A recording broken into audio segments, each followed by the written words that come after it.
திருச்சிற்றம்பலம். அருட்பெரும் ஜோதி அருட்பெரும் ஜோதி தனிப்பெரும் கருணை அருட்பெரும் ஜோதி. உங்கள் வாழ்க்கை என்பது உங்கள் எண்ணங்களின் விளைவாக விளைந்த ஒரு முறையாக பிறந்த குழந்தையைப் போல. உங்கள் லட்சியங்களின் பயன்தான் உங்கள் வாழ்க்கை. உங்களைத் தவிர வேறு யாரையும் குறை கூறுவதற்கு இல்லை. இசைப்படாத வாழ்க்கை, செல்வம் அல்லது ஏழ்மை, நண்பர்கள் கூட்டம் அல்லது ஒருவரும் உடனில்லாமல் இருத்தல், வாழ்க்கையின் பொதுவான சூழ்நிலைகள், இவை எல்லாமே நமது எண்ணங்களும் மனப்பாங்கும் கொண்டு வருபவைதான்.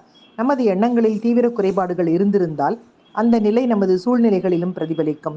தாராள மனப்பான்மையோடு சிந்திக்க தெரிந்திருந்தால், அகன்ற பார்வையோடு வாழ்க்கையை சந்திக்க தெரிந்திருந்தால், மிகுதியான செல்வம், மிகுதியான செல்வ செழிப்பு இவற்றையே நம் எண்ணப்பாங்கிலே கொண்டிருந்தால் அவையெல்லாம் நமது சூழ்நிலைகளாக உருவெடுக்கும். நமக்கு கிடைக்கும் செல்வம் எல்லாம் நமது எண்ணங்களின் பிரதிபலிப்பே என்று சொல்லி இதை இன்றைய சிந்தனையாக்கி மகிழ்வோடு காலை வணக்கம் சொல்வது அழகம்மை சுவாமிநாதன். Happy morning.